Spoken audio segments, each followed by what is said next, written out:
क्या केंद्र सरकार के एक बड़े मंत्रालय में सब कुछ ठीक नहीं चल रहा है?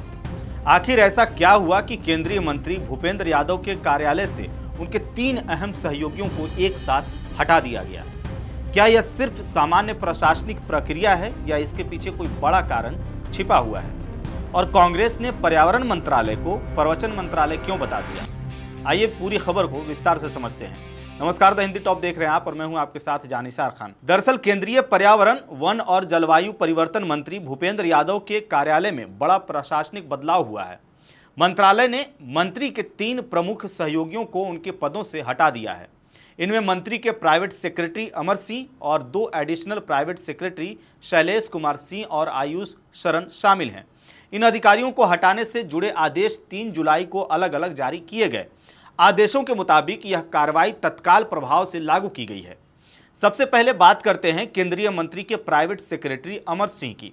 अमर सिंह जो 2010 बैच के भारतीय राजस्व सेवा यानी IRS अधिकारी हैं, उन्हें प्रशासनिक आधार पर हटाया गया है। आदेश के अनुसार उन्हें उनके मूल कैडर यानी कि राजस्व विभाग में वापस भेज दिया गया है और तत्काल प्रभाव से कार्य मुक्त कर दिया गया है। बता दें कि अमर सिंह साल 2021 से भूपेंद्र यादव के साथ जुड़े हुए थे, जब भूपेंद्र यादव के पास श्रम एवं रोजगार मंत्रालय का प्रभार था।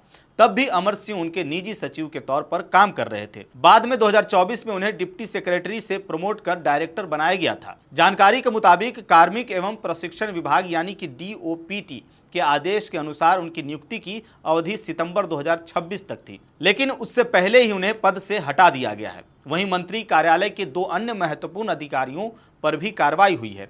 Additional private secretary Shailesh Kumar Singh को समय से पहले उनके मूल कैडर में वापस भेज दिया गया है। उन्हें तत्काल प्रभाव से DOPT में रिपोर्ट करने का निर्देश दिया गया है। इसके अलावा आयुष शरण जो मंत्री के दूसरे एडिशनल प्राइवेट सेक्रेटरी थे, उनकी नियुक्ति को सक्षम प्राधिकारी की मंजूरी के बाद तत्काल प्रभाव से समाप्त कर दिया गया है। इन आदेशों की कॉपी प्रधानमंत्री कार्यालय यानी PMO, कैबिनेट सचिवालय और DOPT समेत कई विभागों को भेजी गई हैं।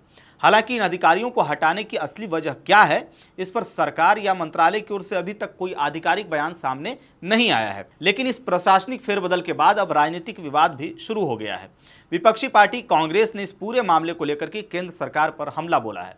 कांग्रेस महासचिव जयराम रमेश ने सोशल मीडिया प्लेटफॉर्म X पर पोस्ट करते हुए दावा किया कि प्रधानमंत्री नरेंद्र मोदी की सरकार में मंत्रियों के निजी स्टाफ से जुड़ी सभी महत्वपूर्ण नियुक्तियों की जांच PMO स्तर पर होती है। उन्होंने आरोप लगाया कि भूपेंद्र यादव के 4 करीबी सहयोगियों को लगातार 2 चरणों में हटाया गया है। कांग्रेस का दावा है कि इनमें से एक अधिकारी मंत्री के बेहद करीबी और भरोसेमंद सहयोगी माने जाते थे। जयराम रमेश ने कहा कि इस घटनाक्रम से यह साफ होता है कि पर्यावरण मंत्रालय में शासन व्यवस्था कमजोर हो चुकी है। कांग्रेस नेता ने आरोप लगाया कि पिछले कुछ वर्षों में पर्यावरण मंत्रालय अपने मूल उद्देश्य यानी पर्यावरण संरक्षण, जंगलों की सुरक्षा और जलवायु परिवर्तन से निपटने में विफल रहा है। उन्होंने ग्रेट निकोबार प्रोजेक्ट, मध्य और पूर्वी भारत के वन क्षेत्रों, अरावली पर्वतमाला और कई जैव विविधता वाले क्षेत्रों का जिक्र करते हुए कहा कि इन इलाकों में पर्यावरण को नुकसान पहुंच रहा है। कांग्रेस ने वायु प्रदूषण का भी मुद्दा उठाया। जयराम रमेश का कहना है कि देश में बढ़ता प्रदूषण लोगों की सेहत के लिए बड़ा खतरा बन चुका है, लेकिन सरकार प्रभावी कदम उठाने के बजाय केवल दावे कर रही है। इसी को लेकर के उन्होंने पर्यावरण, वन और जलवायु परिवर्तन मंत्रालय पर निशाना साधते हुए कहा कि यह मंत्रालय अब पर्यावरण मंत्रालय की जगह प्रवचन मंत्रालय बन गया है। वहीं इस मामले पर कांग्रेस के राज्यसभा सांसद और वरिष्ठ प्रवक्ता अभिषेक मनु सिंघवी ने भी X पर सरकार को घेरते हुए कहा कि अगर किसी केंद्रीय मंत्री के पूरे दफ्तर में एक रात में क्लीन स्वीप जैसी कार्रवाई होती है तो इसे सामान्य प्रशासनिक फैसला नहीं माना जा सकता है। उन्होंने कहा कि देश की जनता को यह जानने का अधिकार है कि आखिर ऐसा क्या हुआ, क्या सामने आया और इसकी जिम्मेदारी किसकी है। हालांकि सरकार की ओर से आपको बता दें कि इन आरोपों पर अभी तक कोई विस्तृत प्रतिक्रिया सामने नहीं आई है। वहीं अधिकारियों को हटाने की कार्रवाई को लेकर के यह भी माना जा रहा है कि यह एक सामान्य प्रशासनिक बदलाव हो सकता है।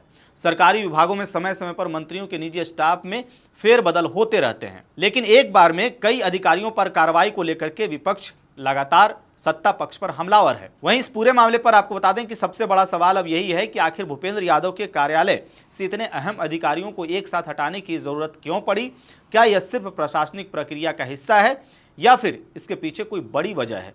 अब इसका जवाब आने वाले दिनों में ही साफ हो पाएगा। इस खबर को लेकर के आपकी क्या राय है, आप क्या सोचते हैं, इस पूरे कार्रवाई को आप कैसे देखते हैं, अपनी राय कमेंट बॉक्स में जरूर बताइएगा। मेरा नाम है जानिसार खान, आप देख रहे हैं द हिंदी टॉप। वीडियो अच्छी लगे तो चैनल को सब्सक्राइब कीजिएगा और हमें इंस्टा, फेसबुक और एक्स पर भी फॉलो कीजिएगा।